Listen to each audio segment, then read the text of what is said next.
Good morning and welcome back to the Explicit Measures podcast with Tommy and Mike. Good morning, everyone. How's it going? Good morning, Mike. It's good to be back and see your face again. Yes, it is good to be back again. All right. Let's just jump into things. So our main topic for today, we'll just kind of talk around the evolution of the analyst, data analyst, or however you want to call it here. But we're going to talk about the evolution of an analyst inside the Microsoft ecosystem or environment.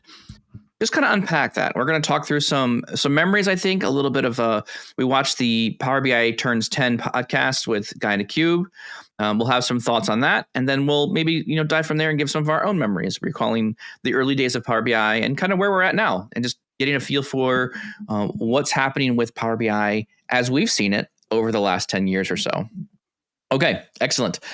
Let's get into some news items. Tommy, do you have any items for news here? Do we ever? I don't know which one I want to do first. I think I'm just going to dive into one that I'm actually incredibly happy to see. And it's not a new feature, Mike. It's actually taking away a feature that I don't know if anybody liked. Mike, one of the big things that kind of came out of the box with Fabric was this weird concept with the lakehouse was every lakehouse always created a semantic model. Mm-hmm. And this was called the default semantic model. And it was strange. It was very strange. And it was very frustrating because they're like, no, you can modify this and you can always build off of it. But one, it was a little buggy. It just not what you wanted to do. You wanted to build your own, especially from the naming point of view. So it was a little bit frustrating, but it was what it was. That and 18 artifacts when every time a lake house was created in you created data flows. So we kind of just took that with like, all right, that's fine. It's just part of the, part of the purchase. But Mike, officially, Microsoft Fabric is sunsetting the default semantic model. Yes, they are. So let's get into this topic on the article here. The article is actually in the chat window as well if you want to go read about it yourself.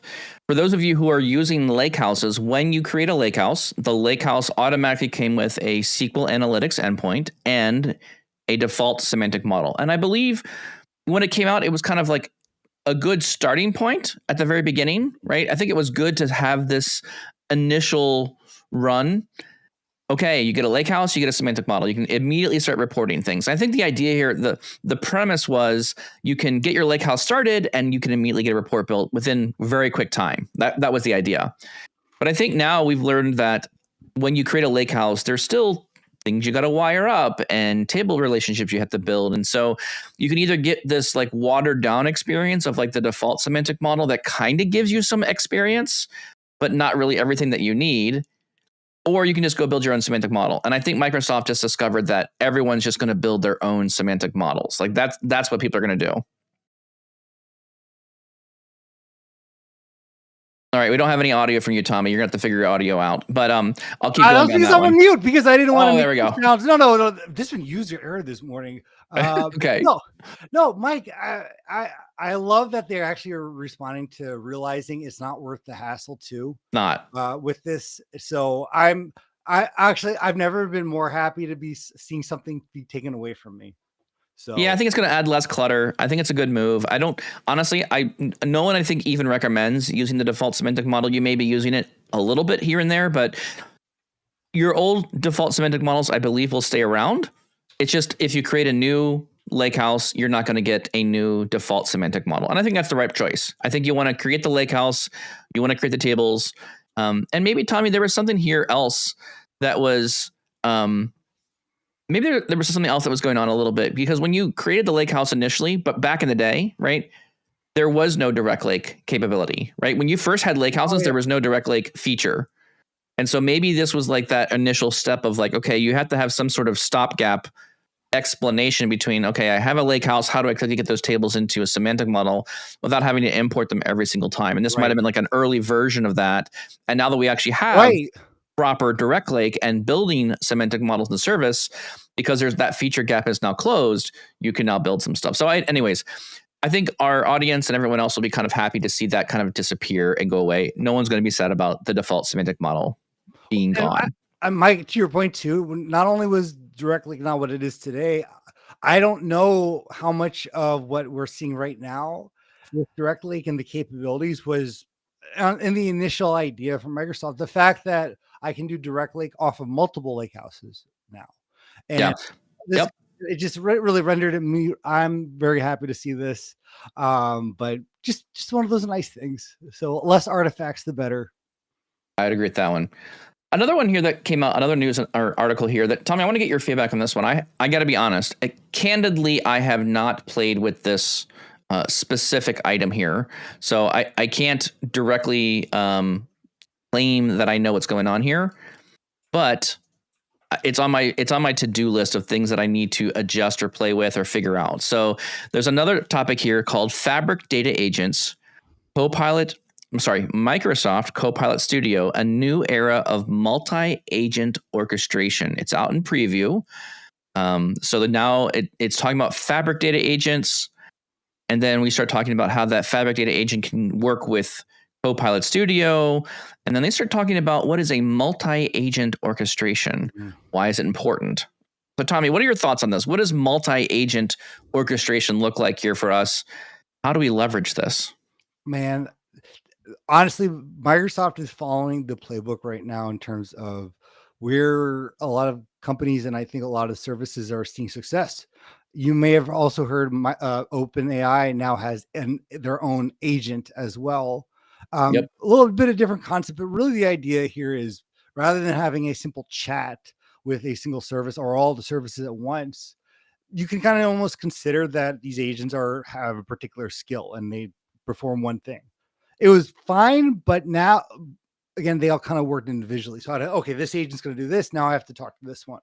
Well, Yeah. now I can utilize my whole environment. Actually, I just had a great conversation with a few colleagues of mine that work at they were a Microsoft Team Shop, and they were doing a lot of Copilot on. Sure. They're navigating these waters too, and they know a lot about the teams and the the SharePoint side. But now that we have this access to data, guess what people are asking for? So rather than right now, where if I had initially had a data agent in Fabric, well, it's just going to talk to Fabric data.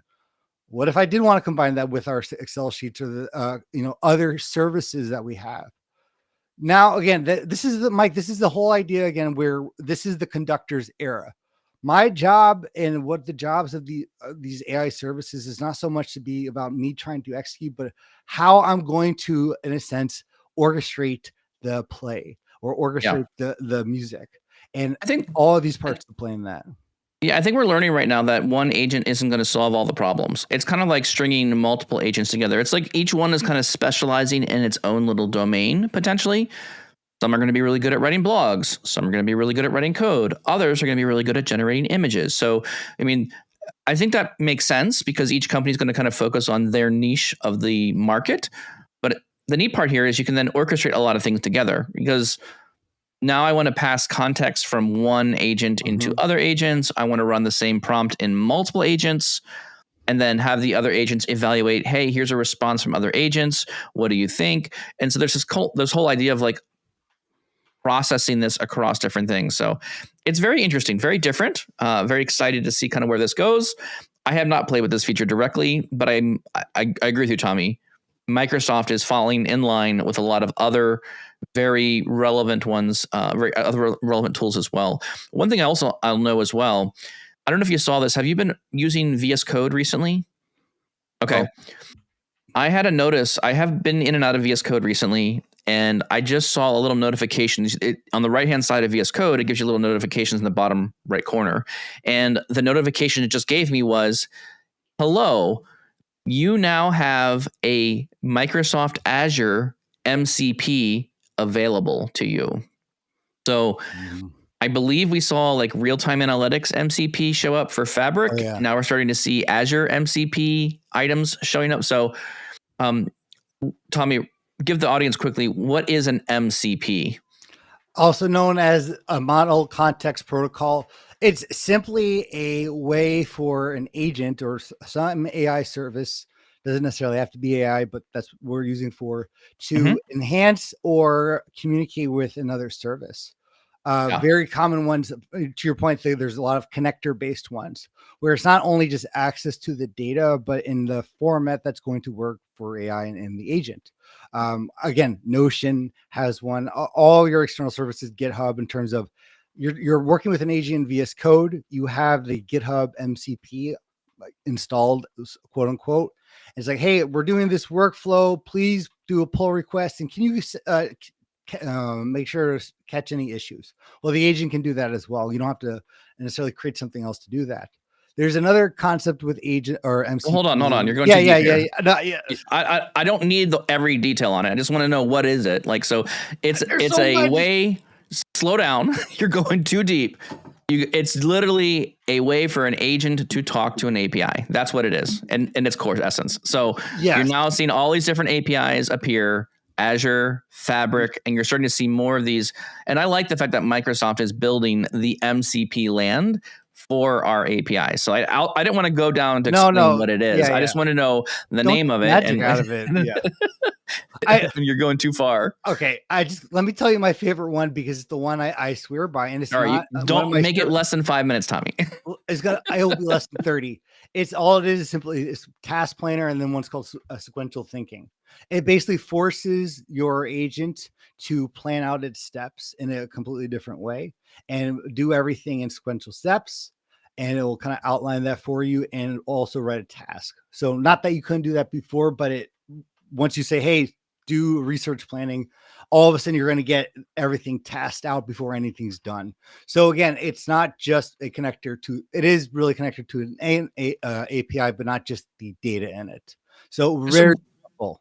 There's some really interesting things that are coming out right now. And just to give you one example, I didn't really use an MCP in this example, but I was using just an AI in general. Now that you can add files, images, other things to what you give to an AI now, it's pretty interesting. I took a CSV file of a whole bunch of information, basically domains off of a lot of users, because I have an app that I rerun, and basically said, okay, here's a whole bunch of domains and their company like URLs. Go through this whole list and tell me which one of these have the largest market share, which ones have the highest S&P 500 rating. And it literally just took, I just gave it the instructions and just said, this is the output. This is how I want it to look. Whoop, it went away and it did its thing. So it was very interesting. All right, moving on. Let me give you one beat from the street here, Tommy. Tommy, have you been playing with copy jobs at all?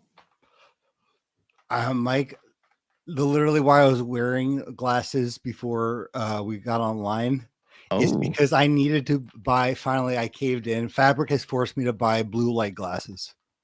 So, and literally copy jobs is one of them, but yes, a lot. So, but I want to hear you elaborate on this.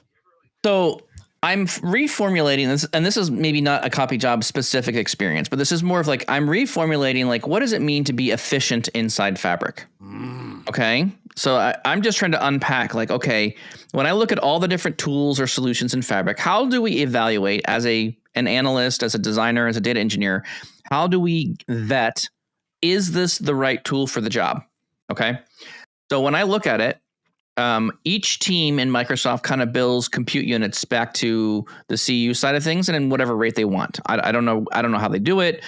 It's just kind of like this arbitrary unit of measure that they use just to bill back to you, as far as I understand. So I was using copy job and I was doing a couple of tests on it and I was like, oh my word. One, it's incredibly easy. Like, it's just a couple clicks. You pick the source, you pick the destination. You say you want incrementals, you want full loads. You just kind of tell it what you want. Boom, it just runs. Awesome. Love the UI. Love how easy it was. There's a couple bugginess things around the UI. Like, I had a really long list of like 75 tables I was copying out of a database, and you couldn't scroll past halfway unless you zoomed out on the screen until it was like 50% browser size, and then you could scream to the, so there appears to be some bugs in there still. So again, it's in preview. I'll give them that. It's in preview. Very annoying. I also had some really weird issues where I was trying to edit an existing copy job and the tables were not like reappearing. So I like edited the copy job, added tables, ran it again, and it only loaded one table because I had one table initially loaded. And then I had to like leave, come back, refresh the browser, do it again. And then all the tables shut. It was just weird, like not saving right kind of things. Anyways, all that aside, have you been looking at the compute usage on copy job? I haven't dived into it because Okay. honestly, no. But what Caution to our on? listeners. Oh, Caution no. to our listeners. Copy Job is very easy to use, but it seems quite expensive compared to other items that you can use inside the workspace. So one thing I just kind of like, while it's in preview, while it's out there, just make sure you know what it's doing. Like make sure what you know how many compute units you're using on different things inside the Copy Job. It seemed quite aggressive. And let me give you how I measured this, Tommy. Like, how do you measure different services against each other? I was looking at the number of seconds and the number of CU seconds. Okay. So there's a ratio here. I think there's a ratio. And again, I'm still just toying with this idea. And I'd be curious, anyone in the chat here, if you're doing the same kind of analysis, if this makes sense to you as well. But what if you take the ratio of the number of seconds something ran to the ratio of the number of compute units that were consumed? Let me give you, for example, here, right? In a month, I'm managing my fabric capacities based on number of units. I have an F64, I have a F2, an F8, whatever, right? That unit, that purchased item comes with a certain amount of units. An F2 comes, I think, with like roughly like around 5 million compute units per month. That's like 24/7, the whole month, you get 5 million of them, and you can burn them down however you want. Now, I think what that works out to roughly is you get roughly around 60 CUs per second to consume all for the whole month. That's roughly, I think, the number that it comes out. So if you get 60 CUs per second for the entire month, any job that runs at like 100, 1,000 CUs at a certain run, you start paying attention to it because that's like impacting your overall capacity. So you're like trying to figure, okay, what things should be on the capacity, which things are like required, which ones like I can't have my reports failing, so I have to maybe move some things off. So there's a little bit of negotiation there with those compute units. And so what I found was when I was looking at the number of seconds consumed versus the number of compute units consumed for Copy Job, the ratio was 16:1. Whoa. Okay. So 1 second in consumption on seconds cost me 16 CUs. I think that was the right ratio. So I basically took the number of seconds and divided it by the number of compute units seconds divided by the number of seconds, which basically gave me that ratio there. Or basically I was dividing out the seconds. So I got 16 CUs basically for the job. By contrast, I did the exact same job with a pipeline. I did a pipeline, just straight up copied all the tables, nothing fancy, replaced, copy all the tables. When I did the pipeline, I came up with a ratio of 10. The ratio was better. So even though it took a little bit longer, I used less compute units for the duration of the job. Now, I didn't try this on notebooks. I didn't try this in other places. I didn't try this in Dataflows Gen 2. But my argument here is you need some sort of metric to be able to compare different loading processes across different jobs, right? So I could load things with Dataflows Gen 2. I could load things with pipelines or now Copy Job or a notebook or, Tommy, what you're doing a lot now, user data functions. So this is where I'm trying to like figure out. I think there's a ratio now. So let me pause right there. Yeah. Your reaction. So, a few questions here because I think. Let me ask you, what was the destination of the copy? Lake House. Like, okay, and the same as my pipeline. They were right into the same. All I did was make a new schema. So I did a test. I did one Copy Job to a schema, Copy Job schema, enabled schema Lakehouse. Yep, schema enabled Lakehouse, and then I did a second Copy Job pipeline. So I did one for the Copy Job only, same database, same source, same connection string. Everything was identical. The only difference was a new schema, and then I used a pipeline. And the pipeline was, call it, more efficient for what it did. Now, again, I don't know what's happening behind the scenes. I don't know how many cores are being simultaneously run up. I don't know what the system's doing. But in my world, I was looking at going, okay, Copy Job was nice, but I didn't want to kill my entire F2 SKU all at once. Like I would rather throttle it a little bit and say, look, I don't want you to burn through it all that fast. I don't need the data quickly. Give me a little bit more time. And it just seems overly expensive. Well, Mike, you know that concept. There's no such thing as a free lunch. Here's the thing with copy job. It's meant to be easy to set up, right? And the easier the user interface is, and the less I have to do. Well, the stuff is still happening on the background. It's just making it just more accessible to users rather than, hey, go learn this in Python, or you have to convert these data types and their mappings enabled on your table. You don't have to worry about that with copy job. Agree. Understand. So you have this nice, easy interface just to get that in. But again, you still have to pay for that somewhere. And then contrast that with if you're doing a pipeline and you're setting it up manual. Well, you may need to make sure all your tables have certain things on those source tables. You need to make sure that those data types are right, or it's going to fail. But what's the balance here, right? Dude. This is the hill I'm dying on. This is like, what is the like to me? It's like I don't. Mm-hmm. I'm going to intentionally pick. I'm intentionally going to pick harder experiences if it saves me money. Period. Everyone will do this. Like Microsoft, isn't it in your best advantage to make it as easy as possible to get data to the lakehouse? All of your experiences around data flows Gen 2, pipelines, copy jobs, anything that gets you data to the lake should be as cheap and as easy and free as possible to use. Cover your costs, move on. I don't like this mentality. I feel like every time they give me an easier experience right now, like there's something weird going on in the data engineering team that I do not like. And they're literally, every time there's an easier experience showing up, it feels like I'm getting charged more CUs to use that experience. And I don't like it. And that seems silly to me. I should be able to pick what I need to pick, and like, okay, I'll be willing to pay a little bit more for something like that. But to go from a ratio of 10 to 16, that's a pretty large jump, and I'm not digging it so much. And all that's doing is pushing me to higher fabric capacity. So I don't know. Maybe I'm just dying on a hill that shouldn't be talked about or whatever. But I disagree with it. I don't like the mentality of it, Mike. First off, I'm going to vehemently disagree on you that no one's going to use it if they're always going to use the harder thing. Mike, the reason why these easier things exist is also the reason why you and I still have jobs in the consulting space. Because, look at this. In a couple of clicks, I can do something that took my engineering team weeks to do. What a miracle. It's not. So, and that's basically there's always going to be that compensation because unfortunately, yes, we can integrate all these amazing services, but they've existed with their own logic that Microsoft still has to account for. And it's as easy as it can get, but there's still all these back-end configuration settings, mappings that, again, I don't agree with you, Tommy. I understand there's maybe complexity that they're handling for us, but at the end of the day, when I look at all these services, like, okay, I'm looking at it from like a business or a cost perspective, right? Whenever a service comes up to show up in a fabric, there's always this balance of like, is there a certain amount of profit margin that goes along with that compute unit for the cost that you get to use the thing, right?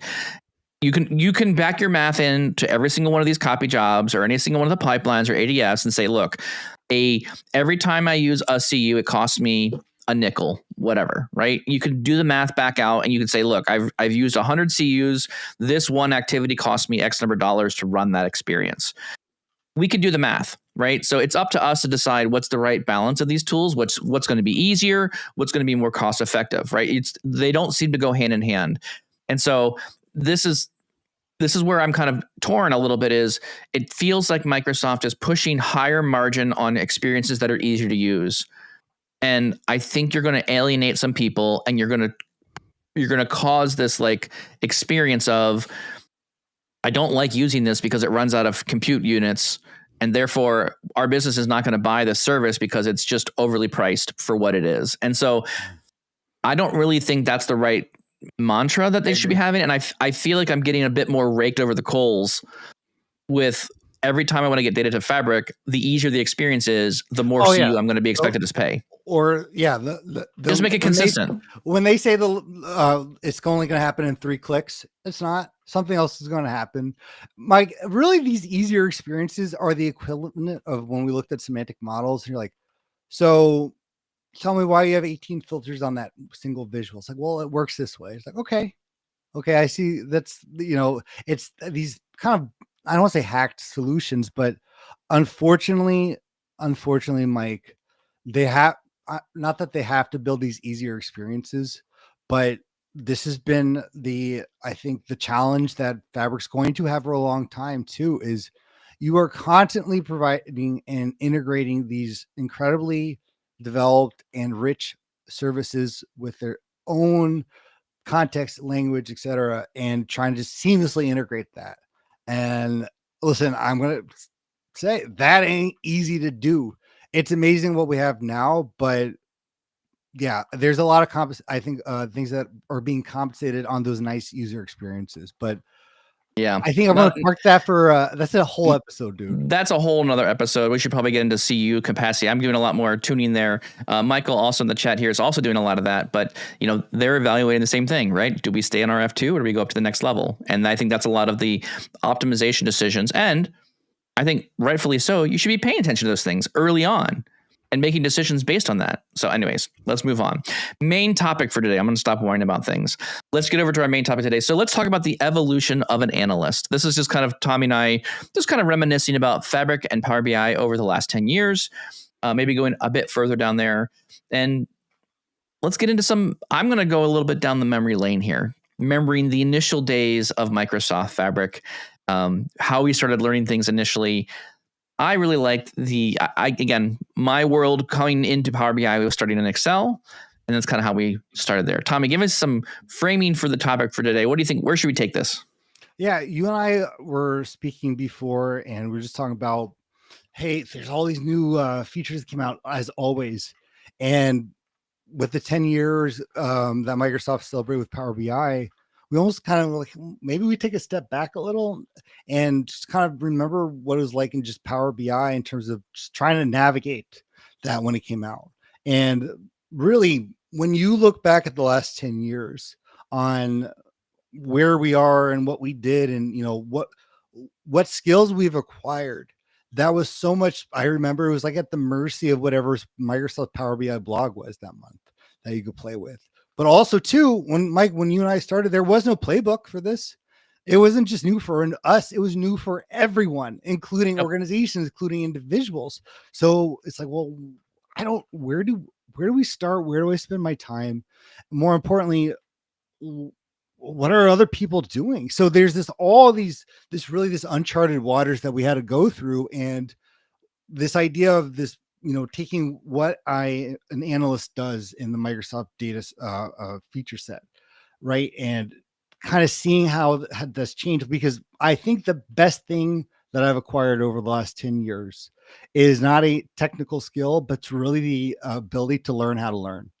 And I've been forced to do that. And if I wanted to learn, listen, right now, how to surf, I think I have now I have the skills to do so, because everything that last 10 years has been a constant. Oh, this is a new thing. All right. Now how do I master this? Oh, a calculation group. Never heard of that. Got to find out what this is. And all these things that's kind of now really blowing up with Fabric. But yeah, let's just kind of start with, we've told our story about where we started so many times, but I was thinking back when you mentioned it, the first few years on, I didn't know anyone else was doing Power BI. And more importantly, I didn't know there was no someone that I can look at too who's been doing it for 5 years before. And I had these amazing experiences with user groups, but it really started with a lot of people and was meeting people that was so essential for me, Mike. When you were that first starting out, and there were a few, Microsoft Docs, there were Power Pivot books, hey, here's the Excel, it translates to Power BI. That whole initial idea of getting, really your feet under you with Power BI and getting to the place where you wanted to be, what did that look like for you? Yeah, I'm going to probably start with my very initial days. I think a lot of my initial learning was Power Query. I really liked Power Query. I thought that was, while I didn't quite understand, I think in the initial days, I didn't understand the semantic model very well. I didn't understand why it was there. I didn't understand why we needed it. Analysis services was kind of the engine that drove everything. I didn't really get it. I also didn't really understand it for a long time.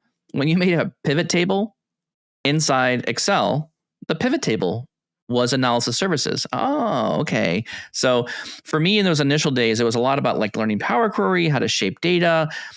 I really gravitated towards the automation of data loading. That was something that was very interesting to me. So that was my initial early days, is learning a lot about those experiences, having to, and this was, I think, that gate, the ability to be able to columnar store data using Power Query into the analysis services engine in Excel, that really opened the door for like multi-million row table data for me. And so at the time I was working in a place where we had lots of data, to the tune of 200,000 records a week kind of data. And so in a couple of weeks or a year, like you've got a couple million rows of data. And so I remember at some point thinking to myself, wow, someone asked for a short-term solution. We built a little short-term solution in Power Query and Excel. And I came back after looking at the solution like a year and a half later. I'm like, yeah, the main solution really never got figured out. The database, the business objects universe never really got created correctly. We're still figuring out how to clean it. And here we go. We now have this Excel file that has like 12.5 million rows of data in it, and it's all being loaded into memory. So it's like, yeah, it's slow, but at least it got the job done while we're waiting for someone to like officially finish the actual database, right? So a lot of these things here, we're like, wow, this is impressive, the things we can do. So that was to me my initial days. And I think over time, once I got comfortable with Power Query and like loading and shaping data, then I started getting better at like learning DAX and getting, okay, there's this interplay relationship between visuals and interactions of the user. And so I think my next wave of like really learning or things that I really enjoyed was this experience of building user interfaces around visuals, a user interface, a web page, basically, a data application that you could give to users. Do you remember, Tommy, do you remember the moment? Was there a moment for you? I don't know if I had this moment, but I had this moment where I was explaining to other Excel users why we wanted to use Power BI. And I was making the analogy of there's this world that is IT, complex systems, SQL servers. Like you can't, as a business user, can't touch those things. On the other hand, we have Excel, which is I have full control of everything I want. There was no world in which those two individuals were able to kind of like work in the same ecosystem.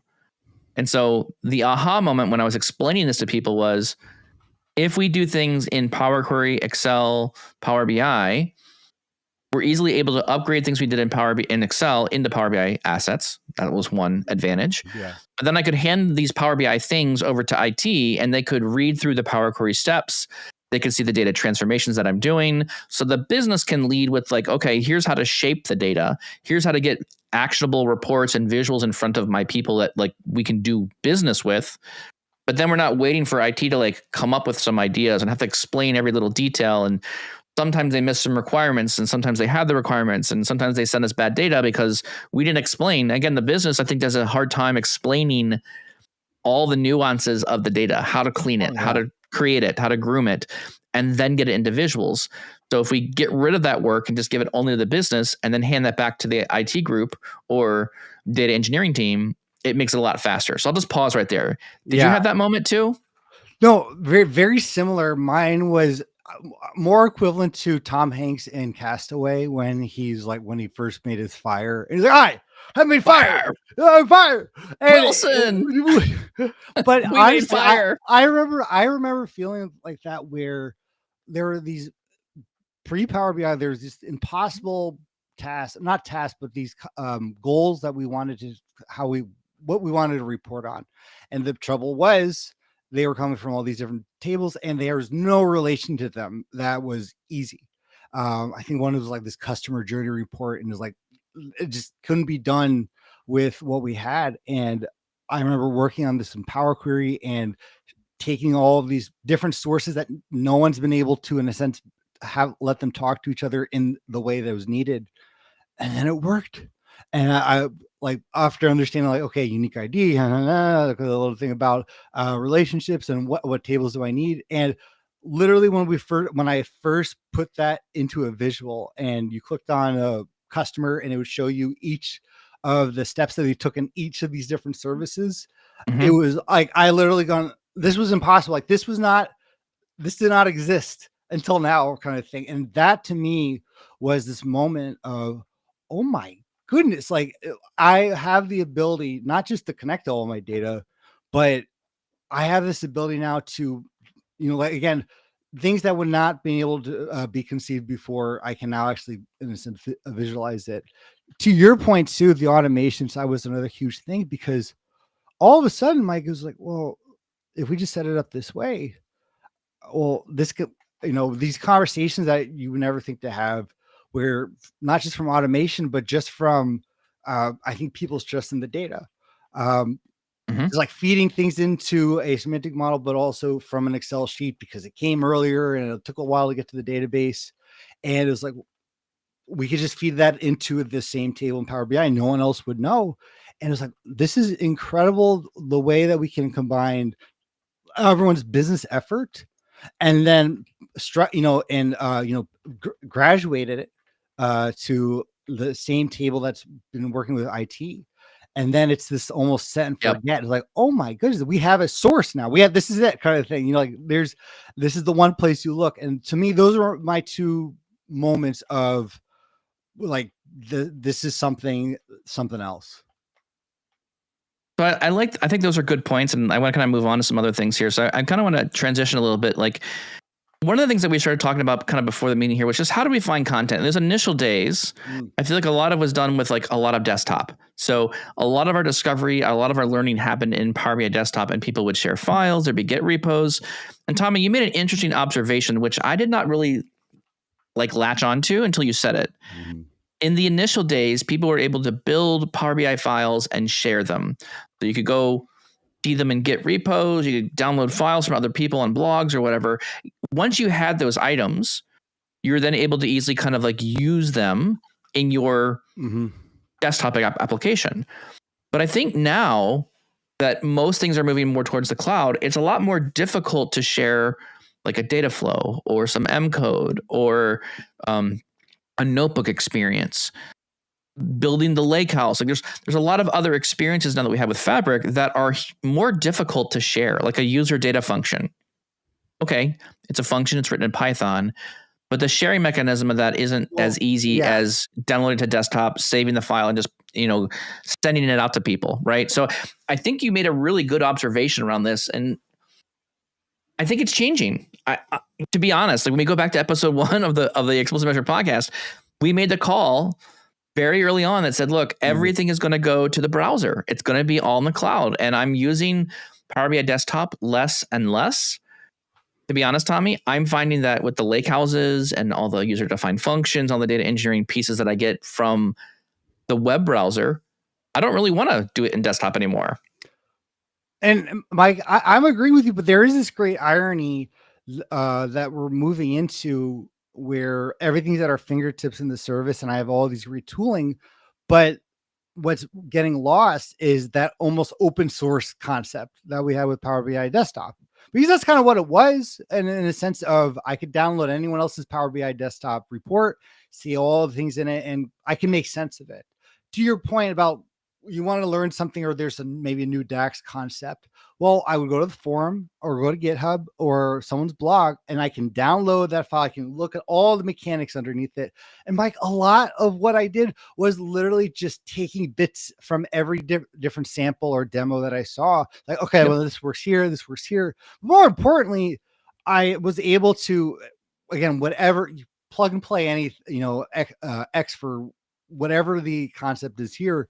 But everything was, okay, this new concept, or maybe it's a DAX function.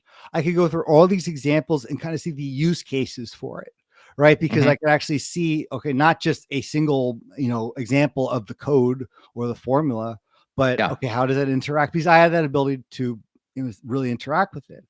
But where we're shifting now is to our point is, well, I was looking for user data function examples outside of just Microsoft's blog, and they have, I think, like 5 on their docs, and they have a GitHub repo.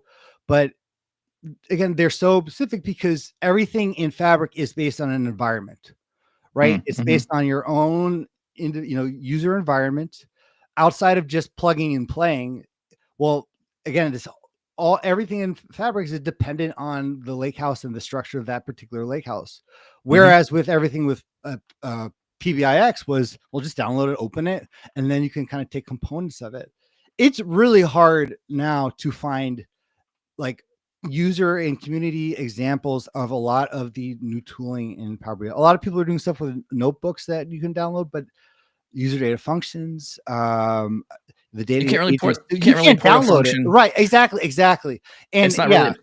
yeah. I mean, if you're going to do something like that, where you're going to share some work that you've done, you now need to take like a route like Michael Kowalski's kind of doing with like Semantic Link Labs, where there's a lot more. You're building packages, you're bundling them up, you're distributing them. More artifacts in your service. You're distributing them to like a service that people can download and use directly from there. So I do think your observation of like how we get content and what we share has greatly shifted more recently, and it's a lot less. Again, maybe also to the effect here too, Tommy, like when we were building like visuals on a report page, it was about like setting the right properties on the visual, getting the visual to look the way we wanted, or adding a collection of like really multiple visuals together, right? So when I'm working on the visual side of things, it was a little bit more easy to like lock down what that code was or how to do it and say, here's my video, here's my example. Oh, by the way, here's the artifact that you can download. It just loads up and works. But now we're in a world where it's not as easy. And I will say this, though. One of the things I have been enjoying is the SQL server that Microsoft provides you. A lot of these new data engineering storage systems give you the ability to make a sample data set in them when you start them. Now, you can delete it when you're done. You don't have to keep it there. But I really like this idea of being able to create a sample data set with the item. Because when I'm teaching people, it's as easy as click this button, create the SQL server. Click this second button, get the sample AdventureWorks data set automatically populated. And so when I'm looking at a project I was just recently doing, it was Sales LT, so Sales Light. It was like that AdventureWorks or Contoso data set. And it had a lot of neat elements in it. And so I could just pull from that. So that now it's becoming more important. Like if you're going to teach or train people, we need the same starting point. We all need to be able to start with the same data set. And so that way, when you build the notebook or the other things that are interesting, you can say, okay, I started with the default SQL Server sales database, and then boom, everyone knows where that came from. And so like, I think that's also a good move that Microsoft is doing, but I don't think everyone's leveraging that yet. And the community hasn't really built that together yet. That may be one of the more underrated features, because I think you made a really great point where kind of what we're dealing with now with Fabric. So you're talking about like, let's say Mike, you developed a really cool Power BI report and one of the visuals is awesome. The conditional formatting, and there's a bunch of few layers on them. Like I want this. I want to put this in my report. Well, I would open your file. I would copy and paste it. It would have some errors. Fine. Yep. There's a few things I could need to tweak so it would just show up, but there was nothing. It was nothing substantial. It's like, oh, well, I just have to remove that conditional format. It doesn't exist. And then it was working. But what we have to do now, if we want someone's example, it's like that on steroids, right? Mm-hmm. Because you can't just even if you could copy and paste it. Well, again, there's all these other things that are required to set it up. But yeah, and that's the thing too, because again, we're playing in our own environments. So it just makes it harder to, unfortunately, see examples. And Mike, I have to be honest, that's been something I've been navigating too, because I love to reverse engineer things. I love to break something down so I can understand not just I want to figure out how it works. Right. Well, not just how it works, but why to do it. When could I use this? Like, sure. I think the user data functions is something that's just so unexplored. They have a few examples now, like I feel like this could do a million things. Like, but I need to figure out the ones I want to focus on. So, but yeah, let's talk about that too as well. I think that's another kind of area here that we've seen kind of evolving over the initial days versus where we're at now. I think in the initial days, it was very kind of like narrow. We kind of had one path to get data in. It was input or direct query. It was the semantic model and a report. But on both ends of the spectrum, right, on the getting data inside, loading data for the semantic model, and now also consuming the semantic model, I think we actually have. This is interesting to me because when you step back and say, like, what has been evolving over the number of years, the semantic model has been getting better every single year. There's always a lot of new improvements. There's a lot of new features. It's great. And the semantic model has been adapting to the different technologies that are being presented, right? Lake houses, table column storage, all those things are coming in from the data engineering side of things. When I look at the spectrum, though, all the data comes in from the left side. The semantic model is the core centerpiece of what we're building. And the output is an exploration, a report, a paginated report, an API call, a DAX query. Like, you can have all these other rich experiences on the other side. And the neat thing here is, I think all of these experiences, whether you're bringing data in and you're serving the data out, everything lands at the cornerstone of the semantic model. The semantic model is key to like everything here. And this reminds me of an article that I think SQL BI or Rob Colley was talking about on the P3 podcast, P3 Raw Data podcast.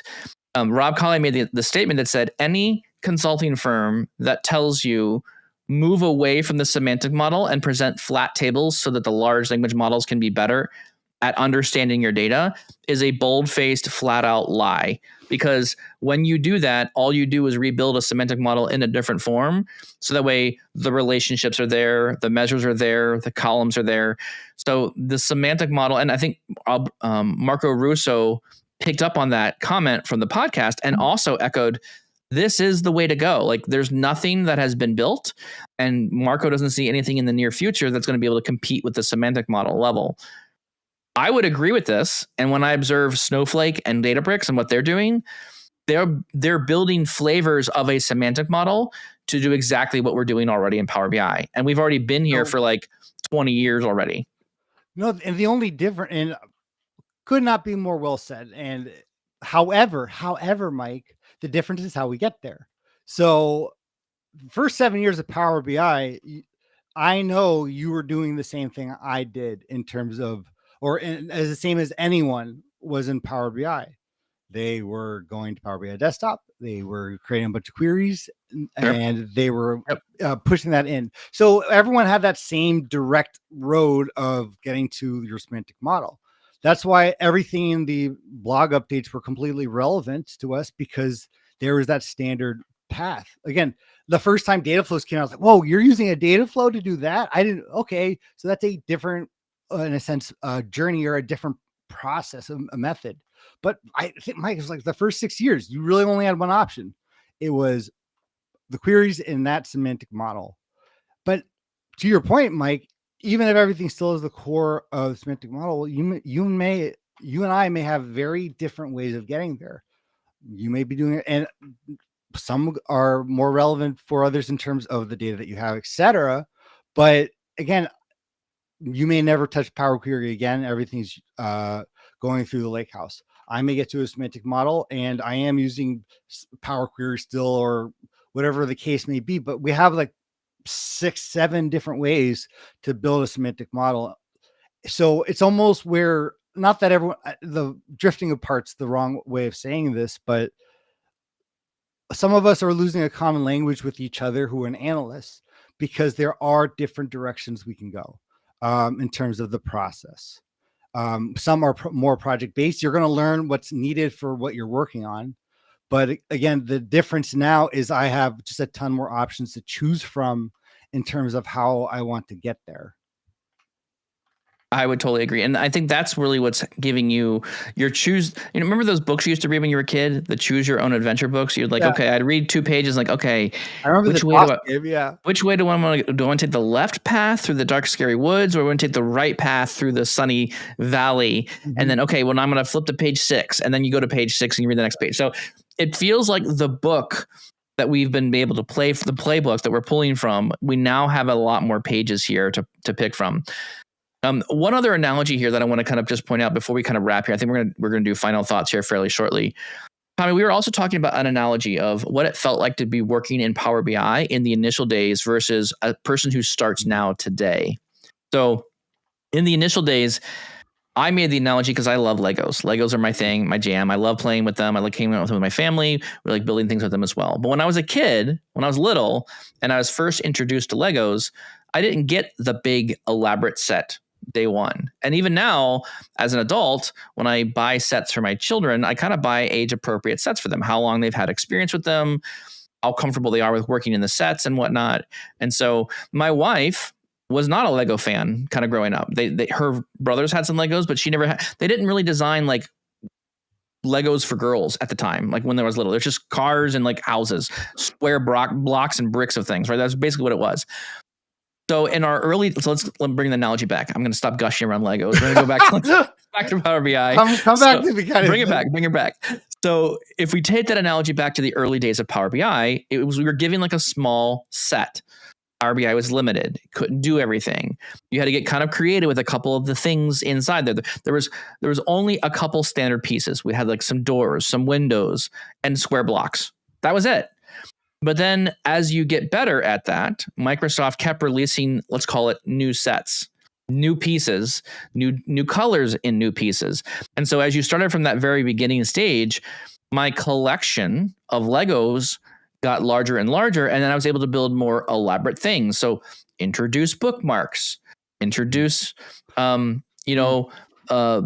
all the buttons, introduce actions on buttons, like all these other things that introduce more visuals and features on those visuals. So all these experiences we could continue building from what started as a very simple report, which was slap on a visual, click a bar, and things change. That was basically it at the early days.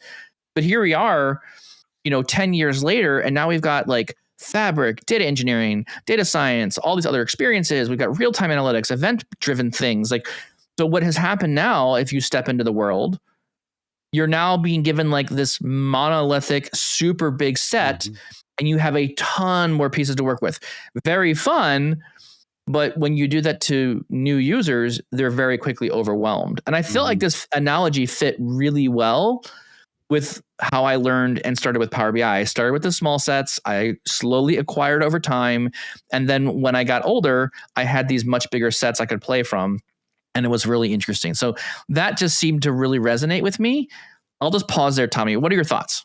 So as much as I was never a fan of Legos, I think my fingers were too sweaty all the time. So just never you couldn't hold on to long enough.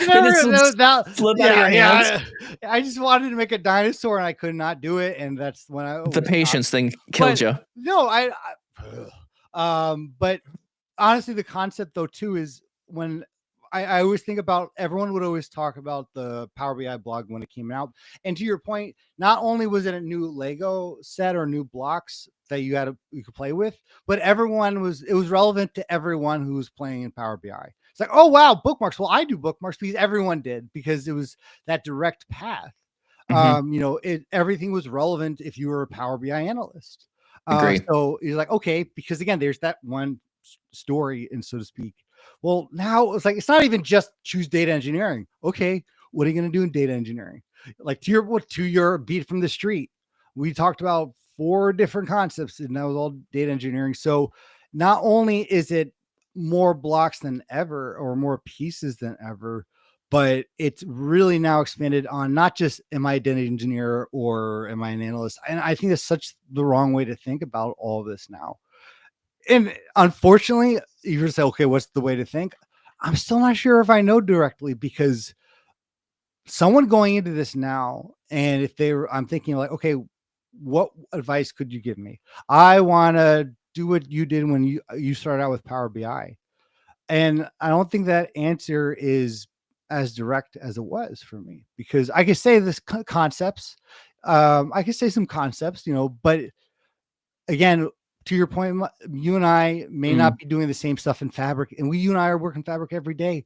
You and I may never do the same, maybe using the same services, and we're still spending all our time in it. And so that's where there's this bit of a divide in terms of, where do I spend my time? Where am I going to most spend my time for my own career, for the computing engine I have, to what needs to get done? And I think that's really the biggest, fork in the road for a lot of people.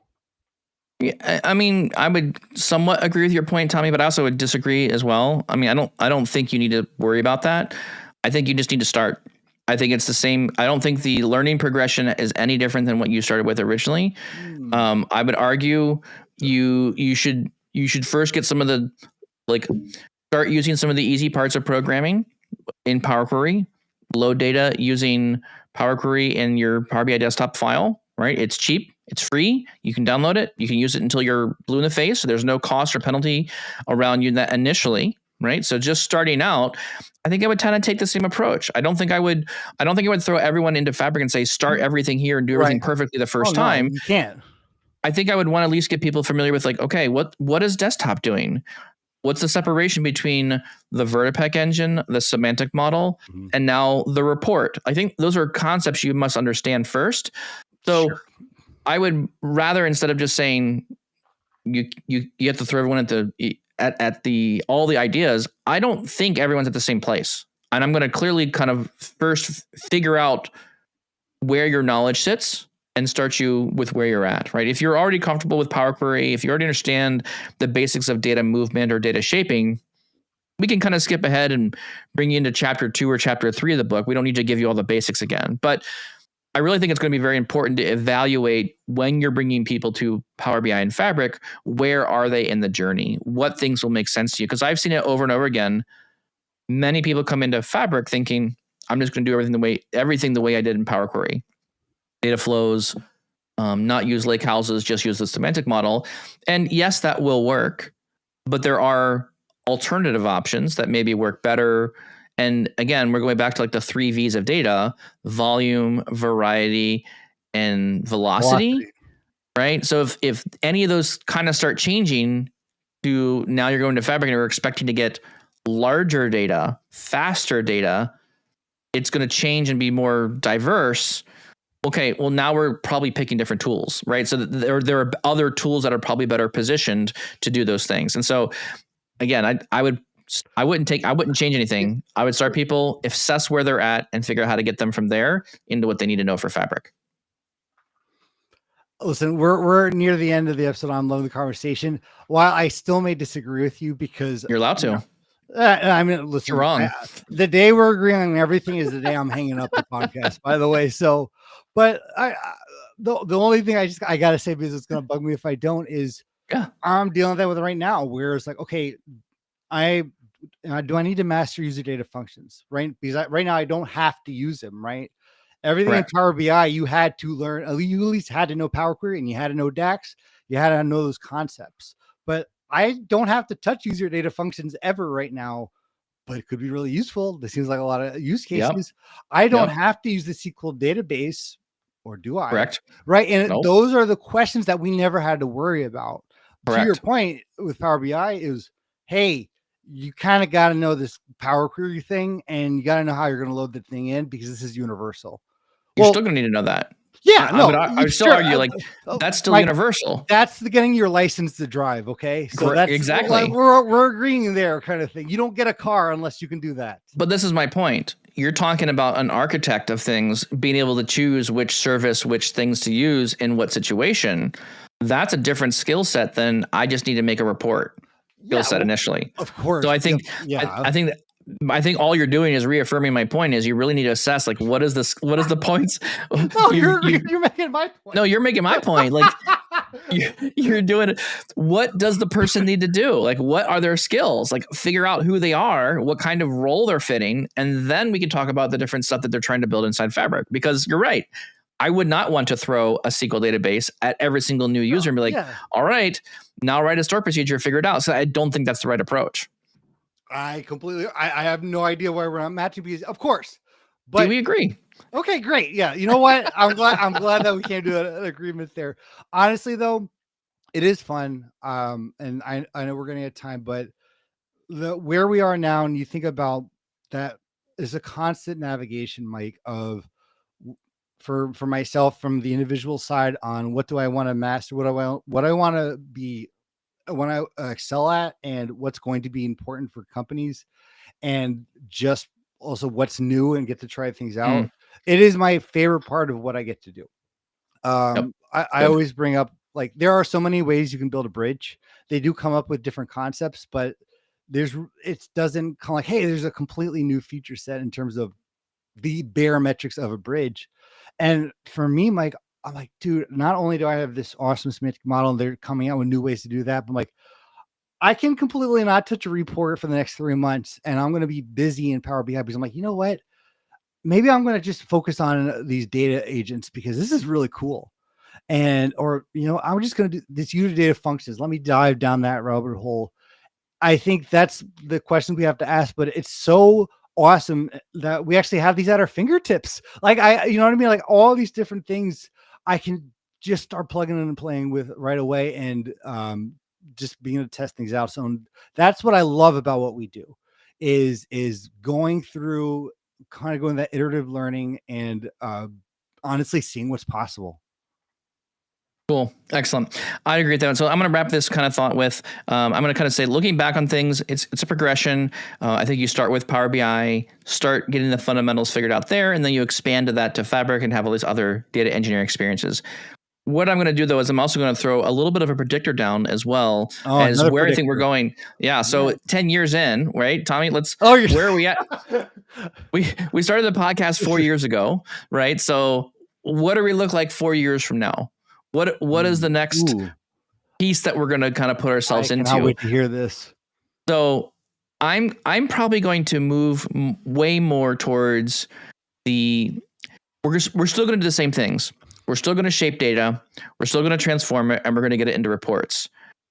However, I think the programming language we use to get it there will just be natural English language, and we're going to use a lot more of the MCPs, the LLMs, large language models. We're going to use a lot more AI to help us shape and conform and shape data in a way that is an efficient use or optimization of stuff. So the AI will be able to know every bit of language of SQL. The AI will be able to know every bit of language of Python, Spark. I mean, it already does. It already knows more of these experiences than Tommy, you and I could ever learn in a lifetime. We could read all the books all day long. The AI has been already trained on them right now at this moment. So to have something that is super knowledgeable around the syntax, the language of things, we don't need to program all the details anymore. We can focus more on these, flow diagrams and what does conceptually need to happen with the information in the data. And we can let the AI figure out the code it needs to write in an efficient way, even to build that table or that information that we want to produce. So I really do think there's a lot of interest around, I want to chat or talk or, say words to a model and get visuals back, basically. I think that's where we're going. And I think Microsoft with their Copilot home experience is getting there. I don't think any one company seems to have this dialed in and nailed. I have not seen any experiences in this space that really wow me yet. So I think in the next 4 years, Tommy, we're going to do a whole lot less of building and clicking the buttons and writing our own code. We're probably going to do a lot more of checking and verifying that the AIs are doing things. And at some point, it's going to get so good, we're going to not even need to do that anymore. We'll be able to say, write a Python notebook that does this and have tests at the end that do this and write the data here. And it will just figure it all out and just know how to build everything for us. And so we'll do a lot more of the code will still be under the hood, but we're going to be able to spend a lot more time at the higher levels thinking through what we want to do with the information. So that's kind of my prediction there. I think it's going to be a lot. I don't know what it looks like yet. There's going to be a lot more of these experiences there on that side. And maybe one other side note, I'm already seeing AI build entire web applications that are throwaway. So I've said this for a while now, and I'm starting to see this appear. I'm just saying it because that people will be aware of it when they see it. Large language models will be able to build dedicated data applications that you use to answer one specific question. The AI will get so good at generating all this information for you in a single shot. It's going to write hundreds, if not thousands of lines of code to answer one question, and that's it. And then it'll throw it away and you'll move on. So this is really interesting, I think, where we're going to go here in the future. And I think that's what we're going to get. We're going to get a lot of little mini data apps that answer a single question, and you throw them away when you're done and move on. So anyways, enough said. Thank you all so much for listening to the podcast. This was our kind of evolution of Power BI analysts and potentially a little prediction of what it may look like in the future. With that being said, please make sure you like and subscribe. We really appreciate the listeners. You make this community fun for us. We really enjoy engaging with you on all the different social media platforms. Ask us questions. Let us know what's going on. And if you like this conversation, if you like what you're hearing here, please recommend it to somebody else and let them know that you found some really good information on the Explicit Measures podcast. Tommy, where else can you find the podcast? You can find us on Apple, Spotify, or wherever you get your podcasts. Make sure to subscribe and leave a rating. It helps us out a ton.